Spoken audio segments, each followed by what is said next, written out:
Welcome to only IAS. स्वागत है आप सभी लोगों का प्रीलिम बूस्टर न्यूज डिस्कशन में। आज 26 दिसंबर 2022 है, तो आइए देख लेते हैं कैसे कौन से इंपॉर्टेंट आर्टिकल्स हैं जो आज हमें कवर करने हैं। हमारा first article startup India seed fund scheme के बारे में है, SISFS के बारे में है।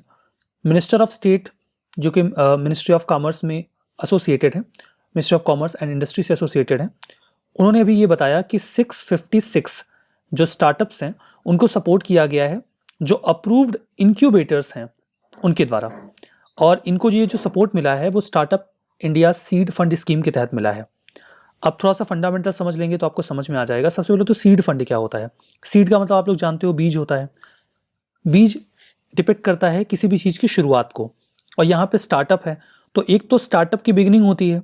स्टार्टअप का जो सबसे इनिशियल फेज होता है, उस इनिशियल फेज के लिए जो स्टार्टअप को पैसे चाहिए होते हैं, उस पैसे को या उस फंड को जब वो अवेल करते हैं तो उसे सीड फंड कहा जाता है। सीड फंड कोई देना नहीं चाहता, आप समझो। सीड फंड सबसे रिस्की फंड होता है। इसमें कोई जो प्राइवेट एंटिटीज होती हैं, वेंचर कैपिटलिस्ट होते हैं, वो इन्वेस्ट नहीं करते। उस पैसे के डूबने की पूरी संभावना होती है। किसी ने कोई कॉन्सेप्ट तैयार किया हुआ है, अब उस कॉन्सेप्ट को प्रूव करना है, उसमें पैसे लगेंगे।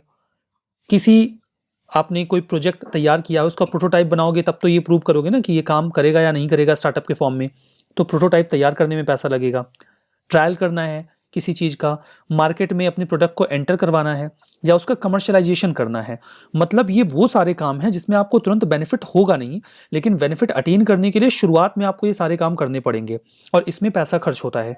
ये पैसा आसानी से मिलता नहीं है स्टार्टअप को, इसमें हो जाती है बड़ी प्रॉब्लम। इसी फंड को सीड फंड कहा जाता है। मतलब आप कमर्शियलाइजेशन के फेज में उतरेंगे, उसके बाद तो फायदा होना शुरू होगा, लेकिन कमर्शियलाइजेशन के फेज तक जाने का जो एक पूरा जर्नी है ना, उसमें आपको जो पैसा चाहिए होता है that comes in the form of seed fund. Government इसीलिए स्टार्टअप्स को असिस्ट करती है कि कम से कम उन्हें सीड फंड तो मिल ही जाए। तो गवर्नमेंट ने ये स्कीम लॉन्च की, startup India seed fund scheme. इसमें कुछ इंक्यूबेटर्स वो लोग होते हैं जो सपोर्ट करते हैं। इंक्यूबेट का मतलब होता है सपोर्ट करना या वो सिचुएशन देना जिसमें कोई चीज़ ग्रो कर सके। जैसे मुर्गी अंडे को इंक्यूबेट करती है, मतलब मुर्गी अंडे को वो सारी सिचुएशन देती है कि उसमें से बच्चा निकल सके। तो जो कई सारे इंक्यूबेटर्स होते हैं वो स्टार्टअप को इंक्यूबेट करते हैं ताकि वो ग्रो कर सके। तो कई सारे इंक्यूबेटर्स हैं जिनको अप्रूव किया सरकार ने, और वो इंक्यूबेटर्स ये स्टार्टअप्स को सीड फंड ग्रांट कर देते हैं। तो सीड फंड, इस पूरा जो स्कीम है, इसका पूरा ऑब्जेक्टिव यही है कि फाइनेंशियल असिस्टेंस दिया जाए सीड फंड के फॉर्म में। नोडल डिपार्टमेंट कौन है? Department for promotion of industry internal trade, जो कि ministry of commerce and industry के एम्बिट में आ जाता है। इसमें देखिए एक एक्सपर्ट एडवाइजरी कमेटी होती है जिसको क्रिएट किया गया है DPIIT के द्वारा। ये एग्जीक्यूट और मॉनिटर करते हैं इस पूरी स्कीम को। इस स्कीम को 1 अप्रैल 2021 में शुरू किया गया, इसके साथ ही इफेक्टिव हो गया, और इनिशियल जो फंड तैयार किया गया था वो 945 करोड़ का था। मतलब जो इंक्यूबेटर्स होंगे वो पैसा देंगे कहाँ से? उनको तो गवर्नमेंट असिस्टेंस चाहिए ना, चूंकि रिस्की फंड है। कौन एलिजिबल है इस प्रकार के स्टार्टअप जो इस पूरे स्कीम के तहत असिस्टेंस अटेन कर सकता है, अवेल कर सकता है? कोई भी स्टार्टअप जिससे DPIIT की तरह रिकॉग्नाइज किया गया हो, और जब वो अप्लाई कर रहे हैं तो उनको काम करते हुए 2 साल से ज़्यादा का समय नहीं होना चाहिए। क्योंकि अगर आप 10 साल से काम कर रहे हो तो स्टार्टअप कहाँ रह गए? तो 2 साल का एक टाइम लिमिट रखा गया है कि 2 साल अगर अभी आपको आए हुए हैं तो आप स्टार्टअप मान लिए जाओगे। दूसरा क्राइटेरिया ये है कि इसके पहले आपको सेंट्रल या स्टेट गवर्नमेंट की किसी भी स्कीम के तहत 10 लाख से ज़्यादा का असिस्टेंस ना मिला हो। अगर मिल चुका है तो फिर नहीं मिलेगा, इस फंड स्कीम में नहीं मिला है तो मिल सकता है। कोई जो इंडिविजुअल एंटरप्रेन्योर है वो इसमें एलिजिबल नहीं है कि वो बोले मेरे पास कोई आइडिया है, मैं इसको इंक्यूबेट करना चाहता हूँ, या इसमें कुछ मुझे मार्केट कमर्शियलाइजेशन करने के लिए पैसा चाहिए, तो नहीं मिलेगा। आपके पास प्रॉपर स्टार्टअप होना चाहिए, कंपनी होनी चाहिए जो DPIIT रिकॉग्नाइज्ड भी होनी चाहिए, तब आप स्कीम के लिए एलिजिबल रहोगे। अब इसमें जो भी एंटिटीज इन्वॉल्व हो रही हैं उसमें 51% इंडियन शेयर होल्डर्स होने चाहिए। अगर ऐसा नहीं कि कोई फॉरेन एंटिटी इंडिया में आके इन्वेस्ट करके स्टार्टअप रन कर रही है तो उसे इसमें पैसे मिलेंगे। 51% जो शेयर होल्डिंग है वो इंडियंस की होनी चाहिए, इंडियन प्रमोटर्स का पैसा होना चाहिए, तब जाके इस स्कीम के तहत उनको फंड मिलेगा। तो ये तो startup India seed fund scheme का पूरा मामला हो गया। हमारा जो नेक्स्ट आर्टिकल है वो एक कॉन्ट्रोवर्सी के बारे में है, जो कि लब पे आती है दुआ, ये जो एक सॉन्ग है इसके ऊपर है। उत्तर प्रदेश में पुलिस ने एक जो स्कूल है, उनके जो शिक्षा मित्र हैं जो प्राइवेट फॉर्म में पढ़ाते हैं स्कूल्स वगैरह में, उनको बुक कर लिया गया है। उनके खिलाफ FIR हुई, उन्हें जेल भेज दिया गया।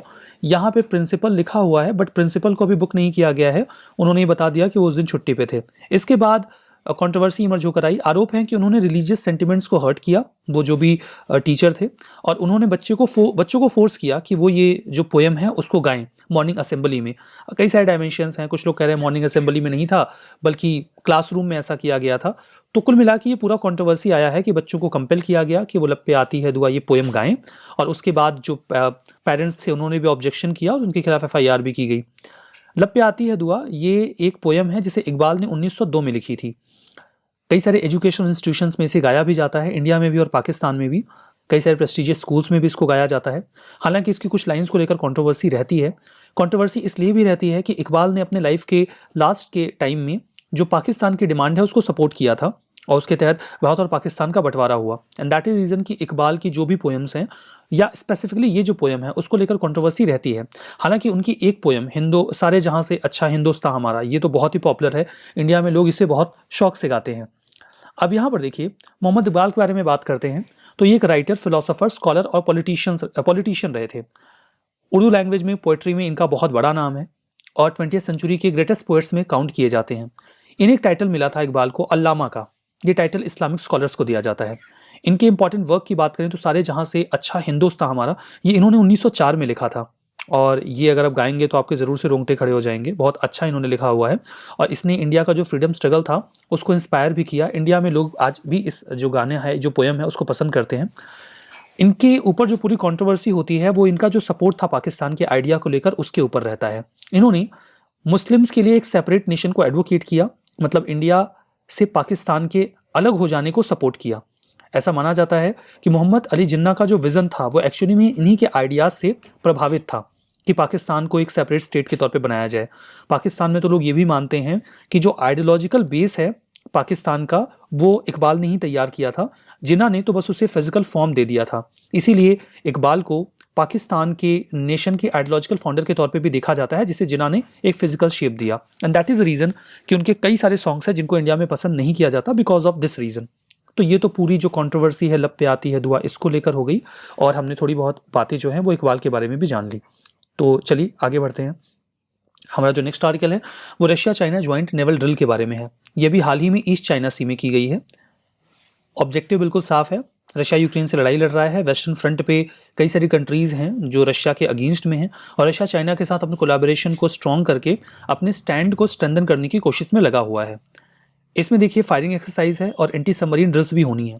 मेन गोल यही है कि जो नेवल कोऑपरेशन है रशिया चाइना वो आपस में खुद को स्ट्रेंथन करे, और एशिया पैसिफिक रीजन जो वो इंडो पैसिफिक रीजन को बोलते हैं। जो इंडो पैसिफिक रीजन है ये जो टर्म है इसे ना तो चाइना और ना ही रशिया एक्सेप्ट करते हैं। इंडिया हालांकि इस बात पर आपत्ति जता सकता है, लेकिन इंडिया का जो स्टैंड है वो इस मामले में रशिया को लेकर काफ़ी वीक रहता है। जैसे अगर इंडिया के रिलेशन इतने अच्छे हैं रशिया के साथ तो इंडिया ये क्लेम कर सकता है कि आखिर आप इंडो पैसिफिक इस टर्म को यूज़ क्यों नहीं करते, उस पर ऑब्जेक्शन क्यों रेस करते हैं। क्योंकि व्हेन दे से एशिया पैसिफिक, तो एशिया पैसिफिक रशिया और चाइना के डोमिनेंस का रीजन है, लेकिन जब कहते हैं इंडो पैसिफिक तो इसमें इंडिया का डोमिनेंस प्रोमिनेंट हो जाता है। इसीलिए इस टर्म को ऑब्जेक्ट किया जाता है चाइना के द्वारा भी और रशिया के द्वारा भी, और इसीलिए आप देख रहे हैं कि यहाँ पे stability in Asia Pacific region mention किया गया है। नाउ ये जो ज्वाइंट एक्सरसाइज है ये डेमोन्स्ट्रेट करेगी दोनों साइड्स की कैपेबिलिटी को कि वो कैसे कोलैबोरेट कर सकते हैं। हमारे लिए चाइना और इंडिया की एक एक्सरसाइज होती है हैंड इन हैंड, रशिया और इंडिया की एक्सरसाइज होती है एक्सरसाइज इंदिरा और एक्सरसाइज TSENTR। ये एक्सरसाइज है जो इंडिया और रशिया के बीच में होती है। तो ये तो हमने समझ लिया। चलिए आगे बढ़ते हैं, नेक्स्ट आर्टिकल देखते हैं। हमारा जो नेक्स्ट आर्टिकल है वो पर्स सेइन फिशिंग के बारे में है। सेंट्रल गवर्नमेंट ने अभी सुप्रीम कोर्ट को ये बोला कि कई सारे कोस्टल स्टेट्स ऐसे हैं ना जिन्होंने पर्स सेइन फिशिंग को बैन कर रखा है, क्योंकि ऐसा बताया जाता है कि कई सारी जो इंडेंजर्ड स्पीसीज हैं इस प्रकार की फिशिंग से उन्हें खतरा होता है। हालांकि सेंट्रल गवर्नमेंट का स्टैंड ये है कि ये जस्टिफाइड नहीं है, ये गलत है। जो पर्स सेइन फिशिंग है इसमें होता क्या है, देखिए होता ये है ना कि एक्चुअली में इसमें जाल को इस तरीके से समुद्र में फैलाया जाता है कि जो भी मछलियां होती हैं उन्हें घेर के एक पूरे वाटर के पार्ट को ही कैप्चर कर लिया जाता है। 2 हिस्सों में ये पूरा फिशिंग नेट होता है। पहले एक बड़ी सी बोट होगी जिससे इस फिशिंग नेट को बिखेरा जाएगा, एक छोटी सी बोट इसको लेकर ऐसे एक हिस्से से बहुत बड़े पानी के एरिया को कैप्चर करते हुए इसको ऐसे घेर लेगी। इसका जो नीचे का हिस्सा है वो पहले ओपन रहेगा और फिर इस नीचे के हिस्से को ऐसे लाके ऐसे क्लोज कर दिया जाएगा। तो एक बिल्कुल एक ब्लॉक्ड, एक मतलब ऐसा होगा कि पानी का एक पूरा एरिया आपने ब्लॉक कर दिया, और फिर जब ये इस नेट को खींचेंगे तो इसके अंदर जो भी फिशेस या मरीन एनिमल्स फंसे हुए हैं वो इकट्ठा होकर सीधा इस शिप में चले जाएंगे। तो इसका जो स्ट्रक्चर होता है वो इस तरीके का होता है कि इसमें सिलेक्टिव फिशिंग नहीं होती। आप जाल फेंकते हो तो कुछ वैरायटी ऑफ फिशेस को कैच करते हो, लेकिन यहाँ पे जब आपने एक पूरा वाटर का एरिया ही कैप्चर कर लिया, जो कि पर्स सेन फिशिंग में किया जाता है, आप इस इमेज में देखोगे तो आपको समझ में आ जाएगा इस फिशिंग नेट का स्ट्रक्चर। एक्चुअली में आप एक पानी का पूरा एरिया ही कैप्चर कर लेते हो और उस एरिया में आपको जो मिलेगा ना वो आप सब खींच के रख लोगे। अब इसमें कई सारी इंडेंजर्ड मरीन स्पीसीज भी फंस जाती हैं, कई बार कछुए फंस जाते हैं जो उनके काम के भी नहीं होते लेकिन वो बिना मतलब के मारे जाते हैं। इसीलिए इसका जो नेट का एरिया है वो बहुत वाइड होता है और जो एट रिस्क वैराइटीज़ हैं वो भी इसमें फंस जाती हैं, इंक्लूडिंग टर्टल। इसे इसी रेफरेंस में क्रिटिसाइज किया जाता है। इंडिया के कई सारे कोस्टल रीजन्स में जो स्टेट्स हैं उन्होंने इसे बैन कर रखा है, जैसे कि Tamil Nadu, Kerala, Puducherry, Orissa, Dadra and Nagar Haveli, Daman and Diu, Andaman and Nicobar island, इन सभी ने 12 नॉटिकल माइल तक पर्स सेन फिशिंग को बिल्कुल पूरी तरीके से बैन कर रखा है। और सेंट्रल गवर्नमेंट का ऐसा कहना है कि ये गलत है, ऐसा नहीं किया जाना चाहिए। इससे जो फिशिंग करने वाले फिशिंग कम्युनिटीज़ हैं उनको नुकसान होता है। अब सेंट्रल गवर्नमेंट ऐसे बोल रही है, सेंट्रल गवर्नमेंट खुद ही कुछ कर ले, भाई आप कुछ कर दो ना, आप ऐसा बोल क्यों रहे हो कि हाँ ये गलत है। सेंट्रल गवर्नमेंट कुछ नहीं कर सकती। रीज़न बीइंग फिशिंग एक स्टेट सब्जेक्ट है और स्टेट का जॉब है कि मरीन फिशरीज़ का मैनेजमेंट कैसे होगा, उनका प्लान कैसा होगा टेरिटोरियल वाटर्स में, वो वही डिसाइड करते हैं। तो सेंट्रल गवर्नमेंट मैक्सिमम ये बातें कह सकती है, वो इसके बारे में कुछ कर नहीं सकते। जो हमारे कॉन्स्टिट्यूशन का 7th शेड्यूल है जो 3 लिस्ट तैयार करता है उसमें फिशिंग स्टेट का सब्जेक्ट है, तो वो कुछ नहीं कर सकते। नाउ एडवांटेजेस क्या होते हैं इस मेथड के? एडवांटेजेस ये होते हैं कि इसमें फिशिंग का जो फॉर्मेट है काफ़ी इफिशिएंट है। आप बहुत कम एनर्जी लगा के खूब सारी मछलियाँ एक बार में पकड़ सकते हो, एक प्रॉपर स्ट्रक्चर बन जाता है। सी बेड के साथ इस नेट का कनेक्शन नहीं होता, तो बहुत लो लेवल पे जाके आपको मछलियाँ नहीं पकड़ना पड़ता, आप ऊपर ऊपर से मछलियों को पूरा पानी कैप्चर करके पकड़ सकते हो। इससे जो मछलियों का झुंड होता है उन्हें पकड़ना बहुत आसान होता है। आपने कई सारी मछलियों के झुंड को देखा होगा, मूवीज़ में देखा होगा, वेब सीरीज़ में देखा होगा, डॉक्यूमेंट्रीज़ में देखा होगा। कुछ मछलियाँ एकदम थाउजेंड्स के नंबर में एकदम झुंड में ही चलती हैं, तो आप अचानक से उनको ऐसे घेर लेते हो और एक बार में आपको खूब सारी मछलियाँ मिल जाती हैं। इसका इस्तेमाल ओपन ओशन में किया जा सकता है। डेंस जो मछलियों की सिंगल स्पीसीज होती है ना, जैसे टूना या फिर मैकेरल, उन्हें फंसाने के लिए तो उसको आप आसानी से कैच कर सकते हो, पकड़ सकते हो, तो आपको बहुत कम मेहनत के साथ खूब सारी मछलियाँ एक बार में मिल जाती हैं। तो पर्स सेन फिशिंग इसीलिए काफ़ी पॉपुलर है जो मछुआरे हैं उनके बीच में, और कई सारी जगहों पर इसे as I told you earlier कि बैन भी किया गया है। नाउ ये तो पूरा मामला पर्स सेन फिशिंग के बारे में हो गया। नेक्स्ट आर्टिकल देखते हैं। हमारा जो नेक्स्ट आर्टिकल है वो यूएनएससी रेजोल्यूशन 2593 के बारे में है। यूनाइटेड नेशन सिक्योरिटी काउंसिल की जो दिसंबर की प्रेसिडेंसी है वो इंडिया के पास है, तो इंडिया ने तालिबान को रिमाइंड करवाया यूनाइटेड नेशन सिक्योरिटी काउंसिल के रेजोल्यूशन नंबर 2593 के बारे में, जहां पर यह कहा गया था कि जो अफगानिस्तान है वो विमेंस के राइट को अपहोल्ड करेगा। 2021 में ये रेजोल्यूशन आया था अगस्त महीने में, जहां पे जब इस रेजोल्यूशन को ऑप्ट किया गया तो तालिबान से कहा गया कि जो विमेन राइट्स हैं आप उनको नुकसान नहीं पहुंचाओगे। इस रेजोल्यूशन के थ्रू जो हामिद करजई इंटरनेशनल एयरपोर्ट काबुल अफगानिस्तान में है, वहाँ पर जो एक अटैक हुआ था, ये अटैक इस्लामिक स्टेट ने किया था खुरासान प्रोविंस में, जो कि Islamic state of Iraq and Syria या इराक एंड लेवेंट का ही एक विंग है, तो उसने ये अटैक करवाया था। उसके बाद इस अटैक को कंडेम किया गया और ये रेजोल्यूशन ऑप्ट किया गया, जिसमें कहा गया कि तालिबान की जिम्मेदारी है कि तालिबान में इस प्रकार के अटैक ना हो जहाँ पर लोग मारे जाएं। तो टेररिज्म को अफगानिस्तान में रोकने की जिम्मेदारी अब तालिबान के पास है। तो तालिबान को इसी बात को याद दिलाया गया इंडिया के द्वारा। इस रेजोल्यूशन के जरिए इंडिया ने इस बात को भी दोहराया कि आप ना केवल अफगानिस्तान में जो टेरर फाइनेंसिंग है उसको रोकेंगे, टेररिज्म को रोकेंगे, बल्कि वो इंडिविजुअल और एंटिटीज जिन्हें इंटरनेशनल टेरर ग्रुप्स या इंटरनेशनल टेररिस्ट के तौर पे यूनाइटेड नेशन सिक्योरिटी काउंसिल के रेजोल्यूशन नंबर 1267 के तहत डेजिग्नेट किया गया है 1999 में, आप उन्हें भी रोकोगे। इसमें कई सारे पाकिस्तान बेस्ड ऑर्गेनाइजेशंस हैं और पाकिस्तान बेस्ड आतंकवादी हैं, आपको उन्हें भी रोकना होगा। इस बात को भी दोहराया गया इंडिया के द्वारा। इसके जरिए एफर्ट्स को स्ट्रेंथन किया जा रहा है कि अफगानिस्तान में जो ह्यूमैनिटेरियन असिस्टेंस है उसे ग्रांट किया जाए, रीअफर्म किया जाए कि ह्यूमन राइट को अपहेल्ड किया जाए, स्पेसिफिकली विमेन, चिल्ड्रन और माइनॉरिटीज़ के लिए। सभी पार्टीज़ को मिलाकर निगोशिएटेड पॉलिटिकल सेटलमेंट अफगानिस्तान में किया जाए ताकि वहाँ पे रूल ऑफ लॉ को स्टैब्लिश किया जा सके, जो 20 सालों में बहुत ही ख़राब कंडीशन में रहा है। जो रेजोल्यूशन है वो एक्सपेक्ट करता है कि तालिबान अब जो कि उनके पास सत्ता आ ही गई है जद्दोजहद के बाद, वो वहाँ पे सेफ, सिक्योर और ऑर्डरली एटमॉस्फेयर क्रिएट करेंगे ताकि लोग आराम से वहाँ पे रह सकें। और जो लोग अफगानिस्तान छोड़ के गए हैं, अगर वो वापस भी जाना चाहते हैं तो जा सकते हैं, या वहाँ से जाना चाहते हैं तो जा सकते हैं। तो दोनों तरीके के ऑप्शंस तालिबान को अवेलेबल करवाने होंगे। तो ये तो पूरा मामला यूएनएससी रेजोल्यूशन के बारे में हो गया। बढ़ते हैं आगे। हमारा जो नेक्स्ट आर्टिकल है वो वांडी वॉश के बारे में है। वांडी वॉश जो फोर्ट है उसके प्रीमाइस का इंक्रोचमेंट चल रहा है, लोग कब्जा करते चले जा रहे हैं और उसका रिस्टोरेशन होना है जो अभी तक हुआ नहीं है। इसी रेफरेंस में वांडी वॉश न्यूज़ में आया। जब भी वांडी वॉश न्यूज़ में आता है ना तो बैटल ऑफ वांडी वॉश सबको याद ही आ जाता है। वांडी वॉश जो है ये एक्चुअली में वंदवासी जो एक वर्ड है उसी का एंग्लिसाइज्ड यानी कि इंग्लिश वर्जन है। ये आपको चेन्नई से 120 किलोमीटर की दूरी पे मिलेगा। प्रेजेंट डे में जो तिरुवन्नमलई डिस्ट्रिक्ट है वहाँ पर आपको ये लोकेशन मिल जाएगी। जब भी आप वांडीवास की बात करते हैं तो याद आ जाता है battle of Wandiwash. Battle of Wandiwash Indian history में बहुत ही सिग्निफिकेंट बैटल रही है जो जनवरी 1760 में लड़ी गई थी। जो बैटल है ये थर्ड कर्नाटिक वॉर का एक एंड फेज था।